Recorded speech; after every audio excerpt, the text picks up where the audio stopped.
یہ آخری عشرے میں آدمی جو ہے اللہ کی چوکھٹ پر ہی جا کر بیٹھ جائے، اپنے معمولات کو توڑے۔ اعتکاف کی روح یہ ہے کہ یہ جو ہمارے معمولات ہوتے ہیں، روٹین، یہ بھی غفلت پیدا کر دیتے ہیں۔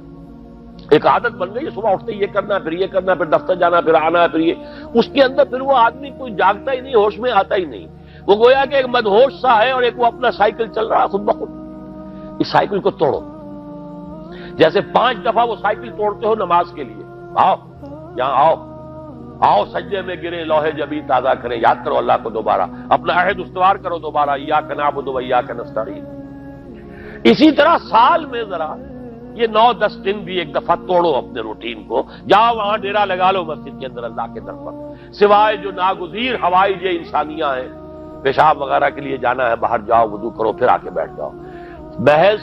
فرحت حاصل کرنے کے لیے نہانے کی اجازت بھی نہیں ہے، غسل واجب ہو گیا ہو تو نہاؤ، ورنہ پھر یہ کہ ہیلے بتاتے ہیں ہمارے علماء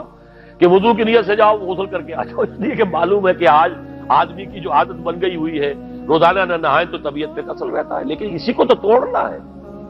اسی روٹین کو تو توڑنا ہے، اصل میں اجازت نہیں ہے، اصلاً اجازت نہیں ہے۔ آپ جو ہے جو بھی ناگزیر، ہاں اگر آپ کو فرض کیجئے کوئی ایسی شکل ہو گئی ہے، رات کو آخر سوئے تو ہے، سونے میں بدخوابی ہو گئی ہے، نہانا ہے تو جاؤ نہاؤ، ٹھیک ہے، غسل واجب ہے نہاؤ، اور یہ کہ پیشاب کی بہانے کی حاجت ہے جاؤ پوری کرو، وضو کرو، واپس آ جاؤ، چاہے یہاں سو، یہاں ذکر کرو، یاد کرو، جو کرو کرو یہاں پہ، لیکن اور اس میں بھی خاموشی۔ وہاں ہمارے یہاں آج کل اس کے اندر بھی بڑے لمبے لمبے چوڑے پروگرام شروع کر دیتے ہیں، لوگ بیٹھے ہیں گپ بازی کر رہے ہیں۔ میں نے خود میدان عرفات میں لوگوں کو تاش کھیلتے دیکھا ہے، تاش عرفات میں، میں نے سنا یہاں پر اعتکاف میں تاش کھیلے جاتے ہیں۔ آپ بالکل نوجوان چھوکرے، فضیلت سنی اعتکاف کی، ویسے بھی گھر سے بھاگنے کو کچھ جی چاہتا ہی ہے، کچھ دنوں کے لیے نکلے اس گھر سے، مسجد میں آ کے بیٹھ گئے، وہاں پہ گپے بھی ہو رہی ہے، لطیفہ بازی بھی ہو رہی ہے، تاش بھی کھیلے جاتے ہیں، یہ اعتکاف ہو رہا ہے۔ یہ اتنی ہلکی شے نہیں ہے اعتکاف، یہ تو اس عبادت کا، رمضان میں جو روح بیدار ہوتی ہے یہ اس کا کلائمیکس ہے، بہت بڑی عبادت ہے، لیکن اس میں لو اللہ کے ساتھ نہیں ہے، لوگوں سے نہیں، تنہائی، غور و فکر، یا قرآن پڑھو، ذکر کرو، نوافل پڑھو، یا سوچو کچھ، جیسے حدیث میں آتا ہے وَأَن يَكُونَ نُطْقِي ذِكْرًا وَنَظَرِي عِبْرَةً وَسَمْتِي فِكْرًا، میرا دیکھنا ہو تو عبرت کا دیکھنا ہو کہ ہر شے سے میں سبق حاصل کروں، اور میں بات کروں تو اللہ کے ذکر پر مبنی ہو میری بات، اور میں خاموش رہوں، وَسَمْتِي فِكْرًا، غور و فکر، تفکر و اعتبار،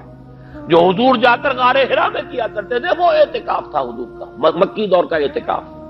تنہا بیٹھتا۔ اور یہ روایت مجھے بعد میں معلوم ہوا کہ یہ بنو ہاشم میں یہ روایت تھی، حضور کے دادا بھی جا کر وہاں پر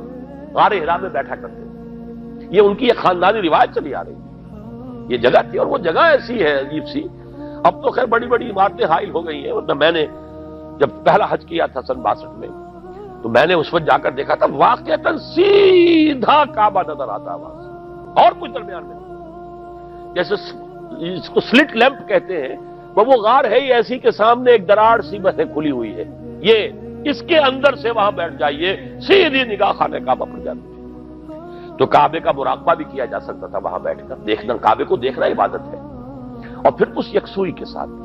کوئی نہیں، کعبے میں ہے تو نہ معلوم کیا کچھ اور ہو رہا ہے،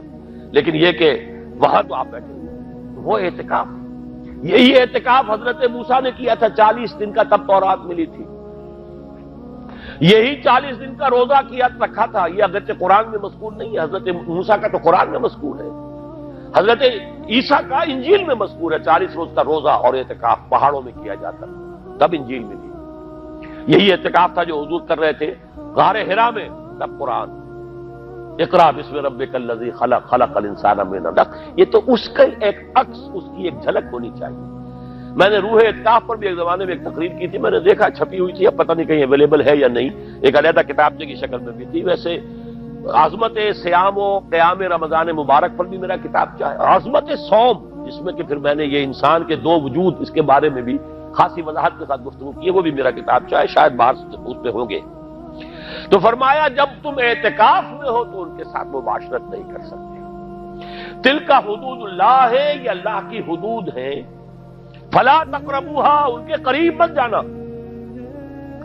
قرآن مجید میں حدود اللہ کے لیے یا تو آتا ہے فلا تعتدوها،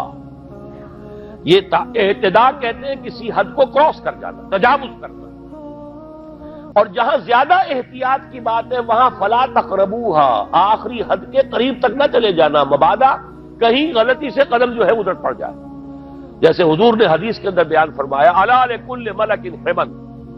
ہر بادشاہ کی ایک محفوظ چراگاہ ہوا کرتی تھی، اسی کے جانور اس میں چریں گے، کوئی رعیت میں سے کسی کی بھیڑ بکری، کسی کا کوئی جو ہے گھوڑا وہاں نہیں آ سکتا۔ اب اگر کسی کا گھوڑا یا کسی کی بھیڑ بکری چلی گئی، وہ مجرم ہو گیا، پکڑا جائے گا، گردن ماری جائے گی۔ تو حضور نے فرمایا کہ اللہ کی بھی ایک محفوظ چراگاہ ہے، اللہ کی حما کیا ہے؟ محارمہ، جو چیزیں اس نے تم پر حرام کر دی، ان کے قریب نہ جانا۔ تو دیکھو اگر کوئی چرواہا اپنی بھیڑوں بکریوں کو بالکل آخری حد تک لے جائے گا، اس بادشاہ کی جو وہ حد ہے،